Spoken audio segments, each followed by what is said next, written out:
to be able to just make a choice on your own and just be able to speak for yourself. This one's wife. Come on, Charles, shut them up. Hello, I'm H.G. Tudor. Aurora Bassotti writes in the Express, King Charles urged to adopt aggressive tactic to silence this one's wife and Harry's attacks. So far, King Charles has adopted the appropriate approach of simply ignoring this one's wife and Harry as they throw brickbats from across the ocean and reiterating the door's always open for his return. This enables King Charles to manage his facade as seeming like a reasonable parent, whilst also following the appropriate response, which is to give them nothing. He has played a straight bat with regard to them returning, not issuing invitations for Sandringham despite their come and get us, we'll be happy to attend, and therefore has adopted a sensible approach so far. This starves this one's wife of fuel. It infuriates her because as she stamps her cloven hoof, she wants a response from King Charles because it tells her that she matters.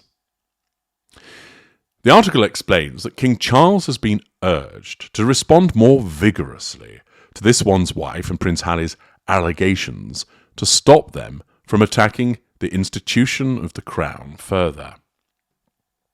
His Majesty has never directly addressed any of the claims the couple have made since their departure, with sources close to him claiming he is eager to bury the hatchet. In wanting to bury the hatchet, of course, that enables him to maintain a facade of being a decent human being, and that is a loving father, and allows him to gain the control over the two non-intimate secondary sources that are this one's wife and Harry. Naturally, there are others that would prefer him not to do that, regarding the behaviour of this one's wife and the Ginger Prince as beyond the pale, and that they ought to be both ostracised and punished in some form in order to let them know that what they have done meets with no approval whatsoever, and to send a strong signal to them. Biographer Tom Bower argued that the royal family should be far more proactive to silence the Sussexes to avoid further attacks. While some royal experts commend the royal family for their dignified silence amid harmful claims being thrown by Harry and this one's wife, Bower questioned the success of the current approach. He said, I've always said all along that they cannot just sit back and remain silent when all these lies were being perpetrated. The biographer added, His Majesty needs to be more proactive to silence the Sussexes. The author hit out at the Duke and Duchess of Sussex for their repeated criticisms of the royals, stating that the couple have been allowed to get away with too much. Bower made the suggestion as he discussed the anger caused by Harry and this one's wife naming their daughter Lilibet, which was the late Queen's special nickname. Speaking with Talk TV, the author said, I always thought Harry was lying when he said that he had the Queen's support. He added, I think they played a blinder, and it was quite outrageous. Bower called it a hijacking of the royal family and insisted that Queen Elizabeth II did not agree with it. He further commented, What's interesting is that overnight the Sussexes spokesman in Monty Shit Show insisted that their version was the truth. They're really now worried, and I just wish that King Charles would be more aggressive towards the Sussexes and tell them that all the things they're saying and doing are really beyond the pale. Ahead of the release of Spare, Harry's memoir, Bower previously told The Sun, I don't know what else King Charles can do. The best the family can do is to break ties with them, namely the Sussexes. The most appropriate thing that King Charles can do, and has been doing, is to give them nothing. To starve this one's wife of fuel is the most effective thing to do. Her narcissism compels her to get Charles under control, Hence, these provocations are generated by her narcissism with the expectation that Charles will respond in a particular way, and, in so doing, she will gain recognition and validation which provides her with the fuel.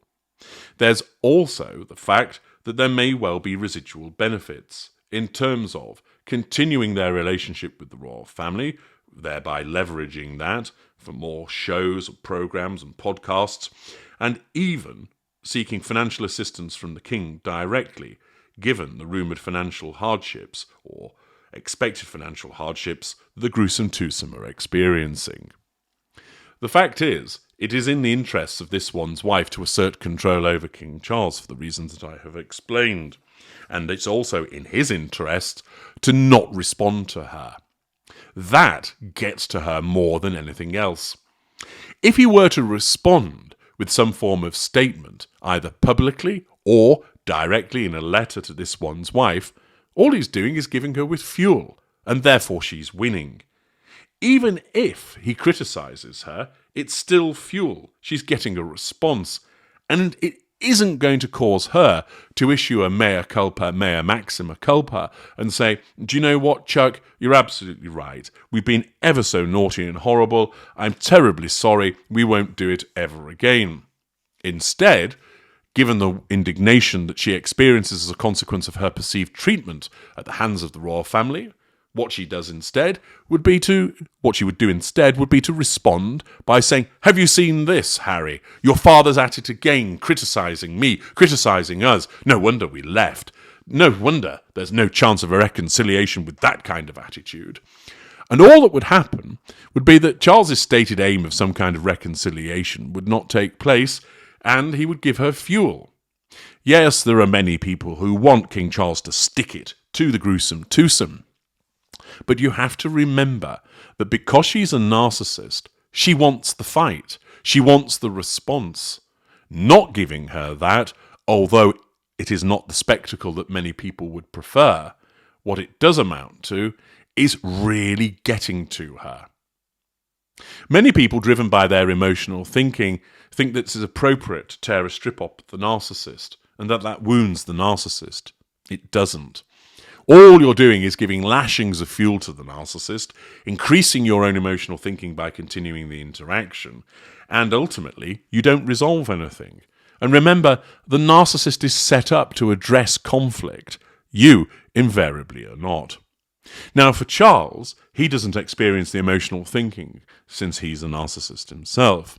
But nevertheless, trying to persuade this one's wife won't get him anywhere.